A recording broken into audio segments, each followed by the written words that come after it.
Today, Blake is going to be covering linear regression as our first topic. Woo!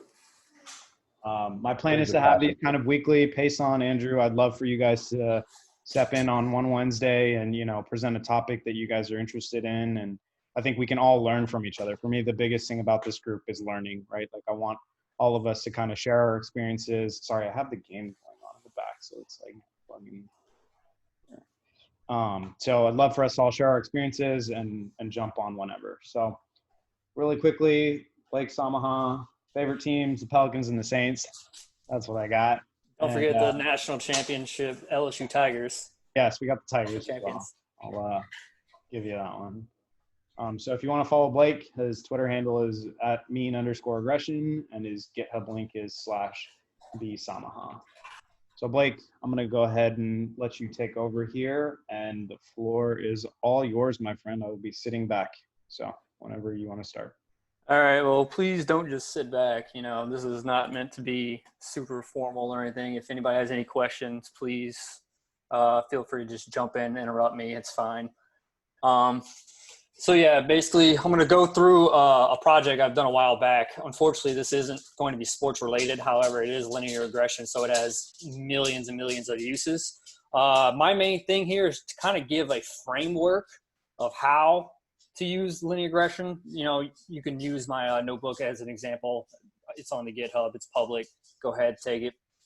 And when to use it. So there's definitely the right and wrong times. And I have a couple examples here that I saw previously. I'm going to show you two charts here. I have two charts and they hurt my eyes, right? So whatever insights that this person uses linear regression for, I can't understand it because it's violating some, huge assumptions later on. And I honestly just don't know what you could possibly read from this chart. And then another one right here. Once again, whatever they're trying to use it for, it's not telling them what they think it's telling them. So this is, definition to me of a chart crime, where the data is misleading or something like that. So it's very important. You put a linear regression on anything. You can do a linear regression, but it doesn't mean you're doing it right. So kind of just a little bit about a framework. So coming into this project, as with all projects, I think you really need to have like a use case in mind. Machine learning is a tool.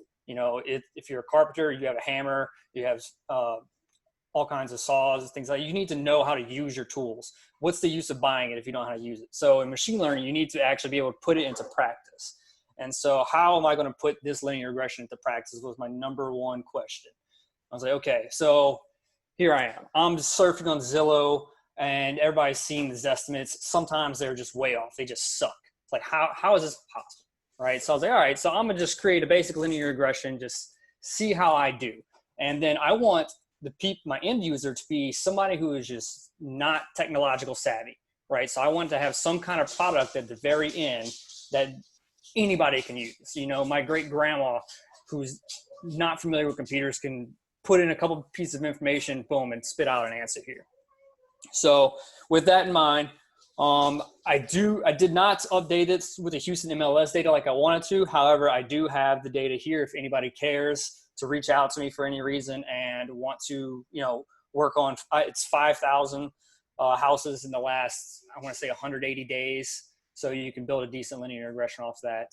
Blake, can you define MLS for us? Yeah. So multiple listing system, right? Anything, it's the legit system that all your realtors use. In the Houston area, it's HAR, Houston Area Realtors, but nationally is known as MLS, Multiple Listing System, right? So anytime, whenever your realtor lists something, it's going on there, right?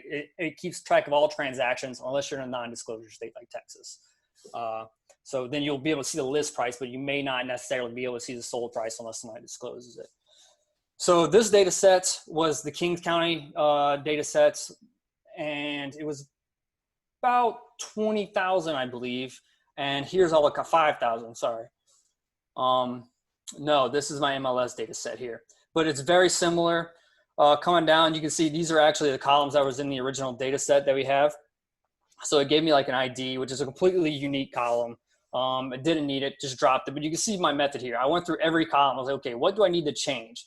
Date was formatted as an object type. So I was like, all right, I need to switch that to date time. And I methodically just went down, kind of like viewed every feature that this data set had to really try to understand it.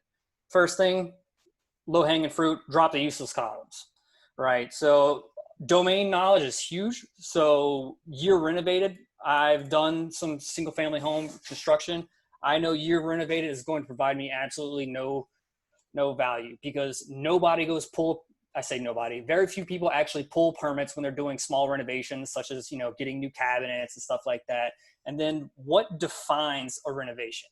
You know, at what point are you like, okay, this is a legit renovation, I'm going to mark this down? So that column to me, while it may have data, it's completely useless because I don't understand, you know, how it's coming into. So going back to it, like, I'm trying to minimize my inputs to keep it as simple as possible, because I want, like I said, my grandma to be able to use this. So null values, I fixed null values, just filling it with 0 here, this instance, or dropping some. They have, always check your data. You'll see some odd placeholders. So in here, the square foot basement, some of the values had a question mark in place. Obviously that should be, you know, some kind of integer or float value. So I just went ahead and replaced all question marks with the 0 here.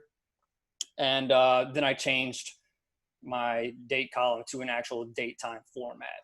And then the framework that I use for this project is basically whatever. I took my dirty data into this notebook. This is my cleaning. So I cleaned it, processed it, everything I needed, and then I spit it out as a CSV. That CSV is going to go into my number 2 notebook right here.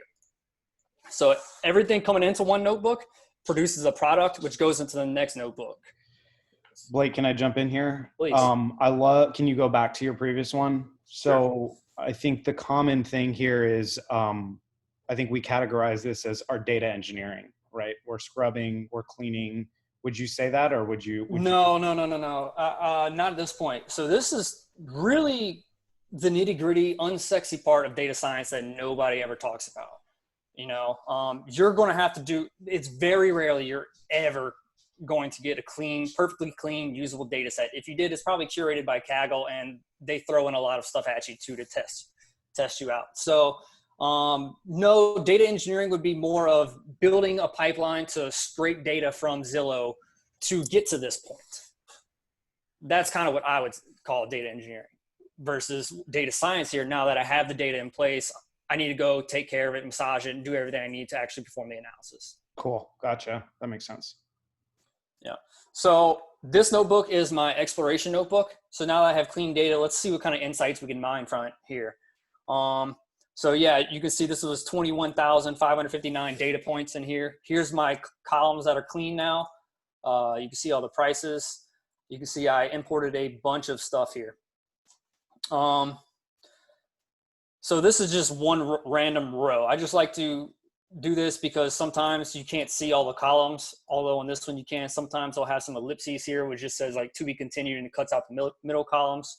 So I just like to really just check out some random rows every now and then, just see if we're good. So Pandas, which is what this data frame is in, Pandas is a great library, and it has this awesome describe method.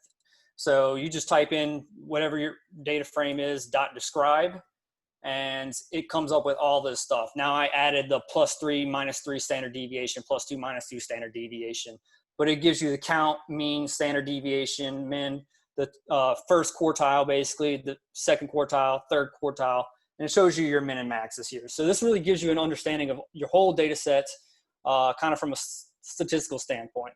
So the reason why I added the 2 and 3 standard deviations is because 2 standard deviations is about 95, 96% of your data.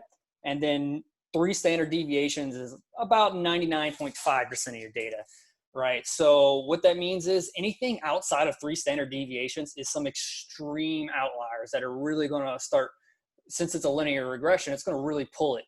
So what I did here is I actually removed anything above those extreme outliers, because I think they had one here. Well, you can see this one bedroom. There's 33 bedrooms in this one house.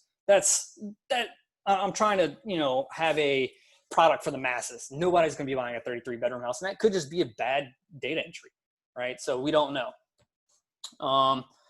So continuing on, it's really good to visualize the data because we're doing linear regression. It's all about relationships, correlations here. And I like to simplify correlation heat map, just ones and zeros. So a correlation is a relationship between -1 and 1. -1 and 1, the extreme values mean there's a very, very strong relationship. If X goes up 1, your Y goes up 1. So that's a perfect relationship. And now a perfectly negative relationship would be if your X goes up 1, your Y goes down 1. So they move in step with each other. So what I did here is you want to make sure that your linear regression, anything you use actually has a relationship, right? Because what it's doing is it's picking up on the patterns. By it, I mean the actual linear regression. So what I do is I set a threshold of 0.4. So anything above 0.4 or below -0.4 is what I'm really trying to capture here. And so that's what all these trues are. So my target value is price. So anything that's got a 1 on price, where is price? That's really what I want to look at. So what I do is I just eliminated a bunch of columns here, just looking at this. So price, this one's going to be price down here. Okay, so price to price has a 1-to-1 relationship. That makes sense, right? If price goes up by 10, it's the other side of the equation. Price is going to go up by 10. Now let's look at the next column here. Bedrooms, or is that bathrooms? Sorry. Bathrooms to price. So what that means is the more bathrooms in a house, the higher the price, which intuitively, without knowing any kind of math or anything, that makes sense, right? If you have a house with 10 bathrooms, it's probably going to be more expensive than a house with 2 bathrooms. Blake, real quick, why is this binary? Yeah, so I made this binary because, like I said, it's just something quick and easy to look at, to filter, right? So I threw in this greater than. Okay. Yeah, so you can see my absolute value here. So I said anything greater than a 0.4, which encompasses greater than 0.4 or less than -0.4 here. And it's throwing up trues and falses. So it just really helps me say, okay, these are the only columns I care about. These are the only features I really care about. Everything else I could just completely ignore. Right? So basically in my mind now, this data frame, I only have 1, 2, 3, 4, 5, 6 columns. What timing? So real life happens. So continuing on, you can actually, right here, I printed out the top correlation values. And obviously I did not print out price here because that is a perfect correlation and I don't need price to predict price. So I printed out all of them from greatest to least. You can see square foot living is the strongest variable. And then grade, which if you look at my previous one, it kind of tells you what grade means. Square foot above is basically your square foot living above ground, right? Square foot living 15 is the 15 nearest homes. I'm sorry, my dog has ruined my concentration here. But anyways, it just kind of shows which features have the strongest correlation to price. And I'm not going to go into Python. I'm kind of assuming everybody's got a basic understanding of Python, if you're watching this. If not, I'd be happy to help here. So continuing on, I could plot this scatter matrix. It would take a long time, but really just start looking at distributions of price here. So you can see the raw price data. It's pretty heavy in the kurtosis. It's not a very bell-shaped curve, which is what we're looking for in order to make predictions here. So I did a log transform on this to kind of fix that.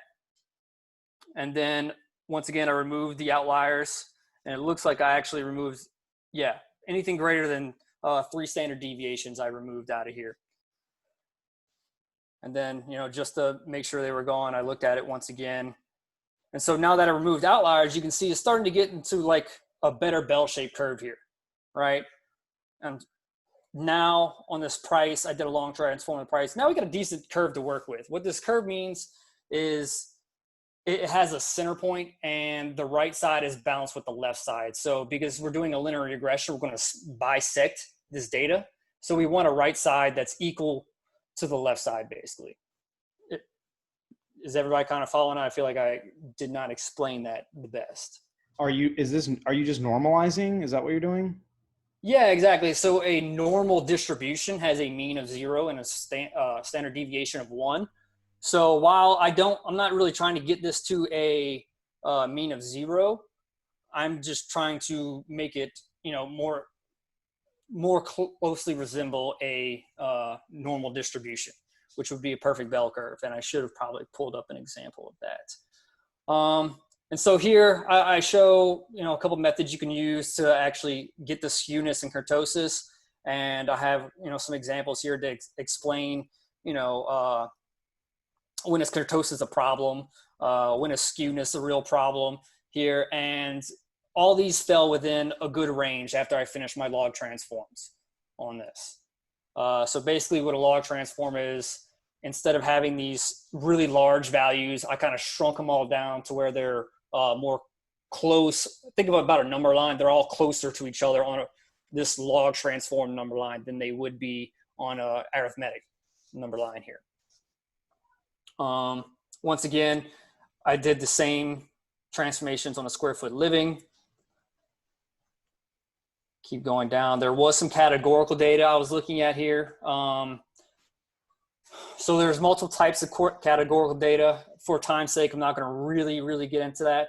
I'm worried about hitting time here, so I'm going to kind of speed through this.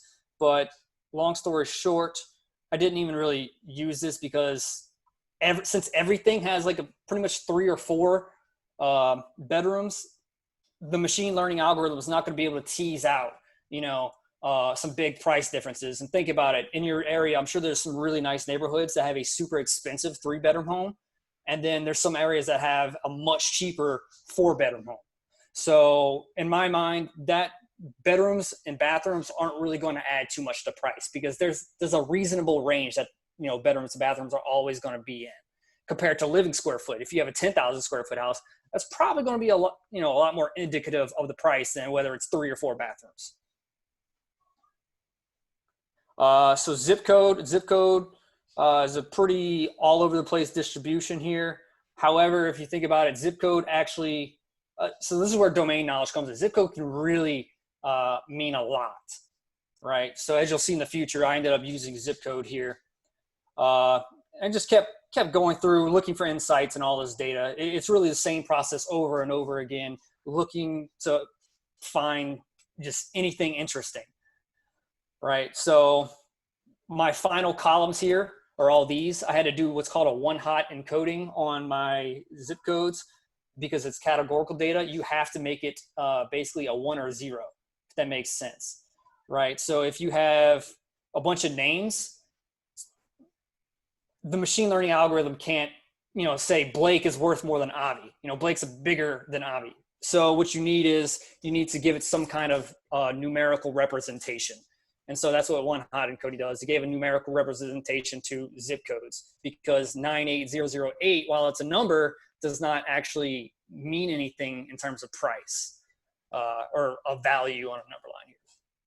So multicollinearity is a very big thing, kind of like the correlation between ice cream sales and drowning, right? In the summer, you're going to sell more ice creams, but you're probably also going to see a lot more drownings. However, causation is, not equal to correlation, or correlation is not equal causation here. So that's kind of what multicollinearity does. It's saying some things may mask other things. So you use this VIF, which stands for variance inflation factor. We might get into that another day. Anything less than 5 means you don't have multicollinearity here. So boom, check the box there. Once again, I have an output from this number 2 to go into my number 3 notebook. So always, whenever you're doing an experiment, you're always going to have a control on that experiment. This notebook is my control. Instead of using all those fancy columns and everything, I use the most important column, and that's it. I set a base case. My base case was only using living square foot to try to predict price and see where that gets me. So reload the data, kind of look at everything. Now you can see I only have price and living square foot. I have it indexed by date, but we're not using date, so it's a moot point here. I did not remove anything here. Okay. Once again, just kind of explore the data. I reran this entire notebook kind of like the last one, except only with living square foot. So here I'm just kind of showing some insights. This is a scatter plot. When I'm saying, instead of doing a correlation heat map, you can do a scatter plot, which tells me how much does my Y variable relate to my X variable. So earlier when I was saying if your Y goes up 1 unit and your X goes up 1 unit, it would be a perfectly 45-degree angle here. So the closer to 45-degree angle you have here, the stronger the correlation. So you can see this is it's a pretty good relationship here between square footage and price. And then putting an actual number to it, it's 0.7. So that's a really strong relationship. And I have some ranges here in case you're not familiar with anything. So once again, we start describing the data. Everything looks kind of good. The largest house here is 13,540 feet. The smallest house is 370 square feet, which I don't even know how you call that a house. So that may just be bad data entry. That happens. So once again, removed all the outliers. I say all the outliers, anything greater than 3 standard deviations is what I removed. We finally get to our model. I'm speeding through this. This is all pretty standard. I have information here if you ever really want to look at it. So the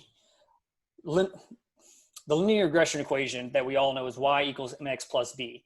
Since we only have one variable here, that's exactly what it is. So my m, which ties into the living square footage, you multiply that living square footage by this 209.3. And then I have an intercept. My b of this is $82,510. So what this is really saying is if you have 0 square feet, kind of you just have only land somewhere. Just imagine that. Just that land in the data set I trained on is essentially worth $82,510. That's kind of what this is saying if you have a house with 0 square foot. Now, if you have a house of 1,000 square feet, you would do 1,000 times 209.3 and then add this number to it, and then that's your predicted value. So that's the mathematical representation of it here. You can see now we're able to make predictions. And just like I said, we put in a square foot number, it multiplies it by this, adds this 82,000 to it, and boom, $333,000 or $655. So we're able to get, what I was talking about earlier is to, you buy a hammer, you want to use a hammer. We're able to get something out of our model now, right? We're able to use it to make predictions.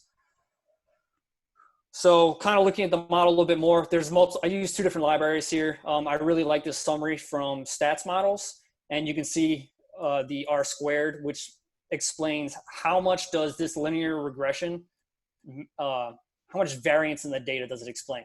So it explains only 42%, which is not great, right? You can kind of think of this as accuracy, but it's not. But this is really judging the fit of your line to the data. So the higher this number goes, the better. It caps off at 1. 1 is a perfect, it perfectly explains any change, any data point, right? Any data point you put in, the predicted is going to match the actual here. I have some confidence intervals. I talk a little bit about hypothesis testing, model fit. I'm looking for the pictures here. So this is a big one here, plotting residuals. Residual is just the predicted value minus the actual value. And so we want that to be close to 0, right? And so what this is this is the range of it. And you can see most of them are close to 0. So that's good, right? And those chart crimes that I showed earlier, I guarantee you a lot of those did not have residuals. They're mean. They didn't check the residuals distribution, and I guarantee you it's not near 0, which means that the data is probably heteroscedastic, which I have some visualizations for later on. But so this is what the model looks like here, right? And if you look at it, it looks like it's reasonably fit. So pretty happy with that. So this is our base case, right? Without any other features, right? Our control is a 0.41 R squared score. So now let's go to the next notebook and see if we can beat that. Here, like I said, my main point in going into this is I'm trying to use as few features as possible and get the best model possible. So looking at all those columns that I had here at the end, like condition, grade, square foot above, square foot basement. I look at this, I'm like, I want my dad to be able to go onto Zillow and say, hey, I found a house and it has this, this, and this. Now you can't get square foot above. You can't get the square foot, area of your neighbor's house. You may not know the year built. Waterfront should be kind of easy to see the pictures. You don't know the grade. So I just removed all that. I was like, it's easy to find? Living square foot and zip code. So let's go from there. So I took, that's my next experiment. Let's see how well this does. So once again, you can see I just have my log price and log square foot and then all my zip codes. And you run the model again. And what it ended up giving me is these are all my different M scores now, because we have multiple features here. So it's like Y equals M1 times X, M1 X1 plus M2 X2 plus M3 X3, however many features you have. And so each one goes, and then of course you still have your constant here as well, which is your B. Continue on. Same model as earlier. Now just adding the living square foot, it's gotten up to an 81.6, right? So we basically doubled the efficiency with only 2 variables. And simplicity is always key in my mind when trying to make a product for others to use. And like I said, my end user was somebody who's not technological savvy. Maybe they don't, use Zillow or anything of that nature. Hey, I heard there's a house across the street for X amount of dollars here. So this is where you prevent yourself from doing a chart crime. You're getting to the assumptions. So like I said, you can do a linear regression on just about anything, but should you do a linear regression?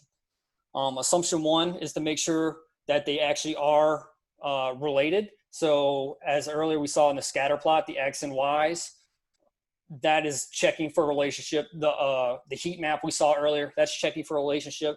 And this is another way. Basically what we're saying is we set a significance level and a p-value. I really don't want to get too stats heavy, but basically we said, does this factor actually have a true effect on the price? And so I did have to clean this up a couple times here. I set my threshold, and if it was above this threshold, that was telling me it wasn't affecting price enough. So I just went back and I removed that feature. And I did that iteratively until I came out with, as you can see, there's no data in here left over. So everything left means it's actually contributing to changing the price versus just the square footage here. So this is another quick and easy one. That red line is where a perfectly normal distribution, this is called a Q plot. So what you're seeing here is, these are the quantiles.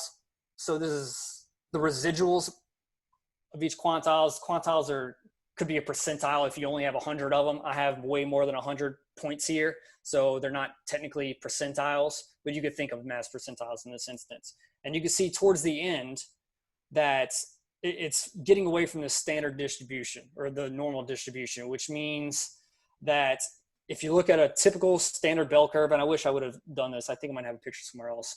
Ours, we're missing on the extreme side. So the super big expensive houses, we're underestimating, and on the super small houses, we're overestimating price.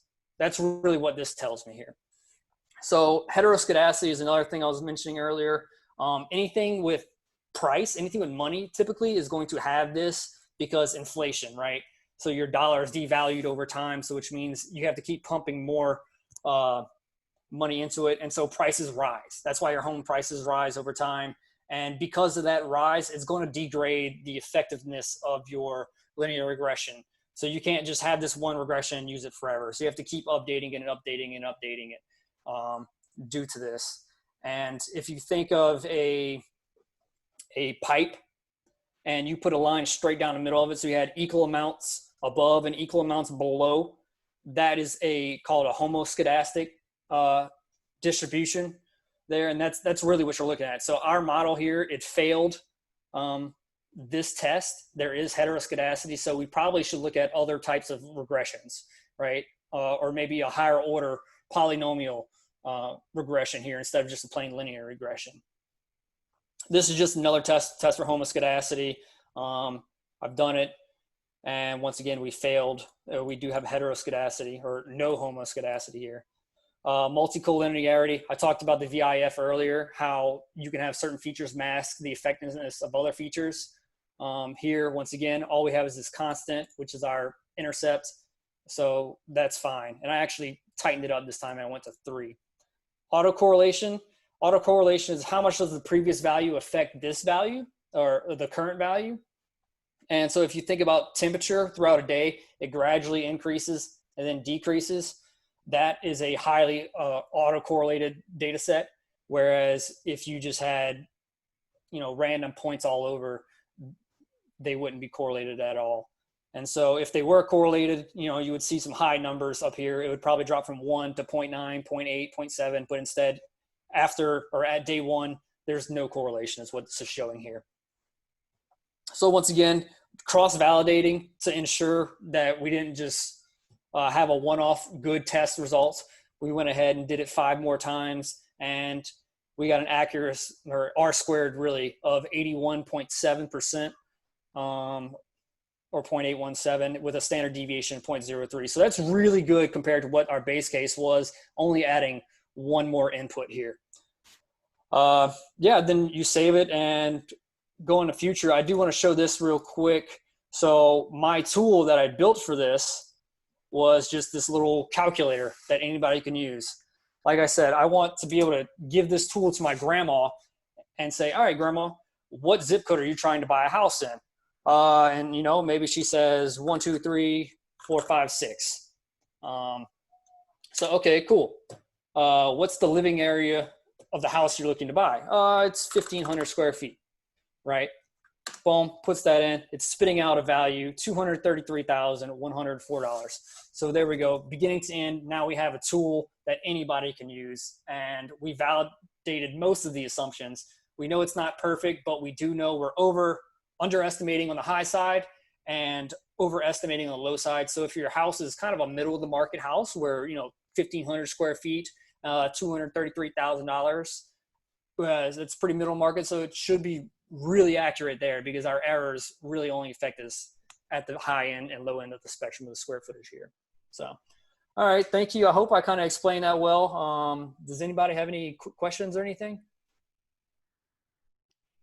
That was awesome, Blake. I'm glad we really started with linear regression for machine learning, because as we all know, we always try to jump to complex models, neural nets and stuff. But I think we always need to start with the basics of linear regression, stuff that we learned in Algebra 1, and then creating models around this and predictive, and then validating these models, right? And it's like, okay, linear regression does work, does not work because of these reasons. We have too much variance, there's heteroscedasticity.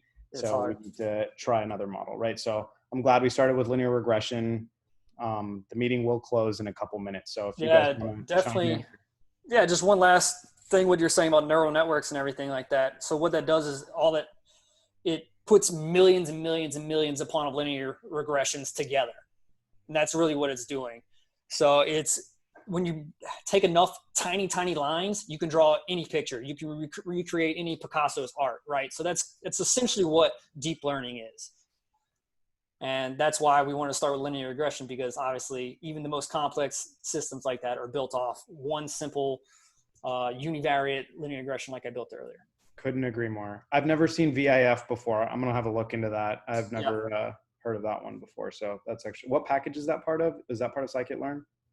I believe that one was actually in stats models. I do have a blog kind of putting more of this into words. If people rather read that, you could put that out there. Cool. And then this notebook's obviously publicly, you can link to it. And it has a lot more text than I was able to go into on here. So you should be able to learn a lot and take a lot from there. Cool. Thanks, Blake.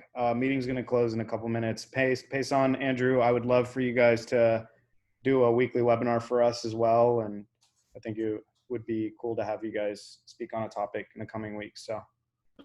Yeah, definitely. No, I thought this was super valuable. And I guess one question I've got is, Blake, when you're deciding which regression type to use, do you typically start by looking at the distribution and just trying to get a feel for what might, most naturally fit it? Or do you typically start with linear kind of like you did here and then try to evaluate, the potential like bias that might be introduced by that? Yeah, a lot of it can really tell. I didn't have it on here, but the scatter matrix, basically what it does is it plots every valid feature in your data frame against each other. And so you can see if a lot of them have some strong correlations there. But yeah, you can. Really, linear regression is probably going to solve 90% of your problems. Linear or logistic regression, right, is going to solve 90% of your problems in the real world. So yeah, I guess always starting with linear regression can't hurt, but there's going to be some data where if you plot it out, you're going to see like an exponential curve. You're like, all right, obviously linear regression is not going to work on this.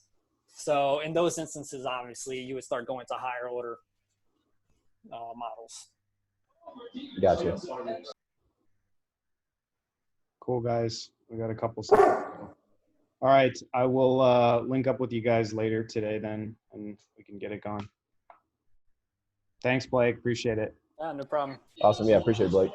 All right. See y'all Good stuff, soon. man. Bye. Yep, catch y'all later.